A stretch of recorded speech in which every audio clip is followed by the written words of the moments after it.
अगस्ती ऋषी एकदा यात्रा करीत असताना त्यांना काही ऋषी गर्तेत उलटे लोंबकळत असलेले दिसले. अगस्ती ऋषींनी त्यांची ही दुर्दशा कशामुळे झाली असावी अशी विचारणा केली असता उत्तर मिळाले, आम्ही तुझेच पितर आहोत. आमच्या दुर्दशेचे कारण तूच आहेस. तपस्येच्या नादात तू अपत्य प्राप्तीचा विचार केलेला नाहीस.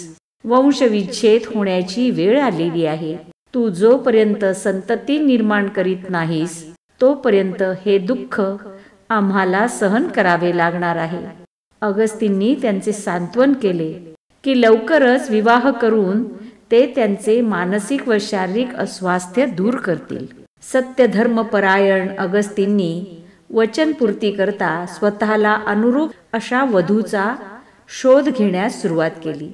फार प्रयत्न करूनही अशी सर्व गुणसंपन्न स्त्री न मिळाल्याने त्यांनी निरनिराळ्या प्राण्यांचे उत्तमोत्तम अवयव एकत्र करून एका सुंदर स्त्रीचे सर्जन केले. त्या काळात विदर्भ राजा सुद्धा अपत्य नसल्यामुळे पितरांसाठी तपश्चर्या करत होता. महातपस्वी अगस्तींनी स्वतः निर्माण केलेली ही बालिका विदर्भ राजाच्या स्वाधीन केली. ती सौदामिनीसारखी तळपत असलेली कन्या प्राप्त झाल्यामुळे विदर्भ राजा अत्यंत आनंदित झाला व त्याने तिचे नाव लोपामुद्रा असे ठेवले. उत्तम रूप धारण करणारी ती राजकुमारी अग्निशिखेप्रमाणे वाढू लागली. जेव्हा ती तारुण्यात आली तेव्हा उत्तम वस्त्राभूषणांनी सजलेली नक्षत्रातील रोहिणीसारखी भासू लागली.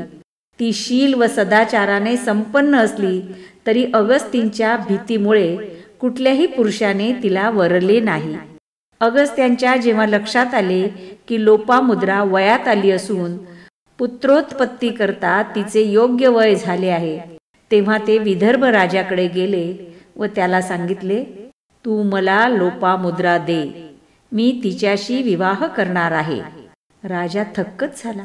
राणीकडे मात्र त्याने आपले मन मोकळे केले.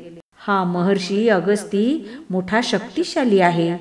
जर का आपल्यावर रागवला तर आपल्याला शापाने भस्म करून टाकेल.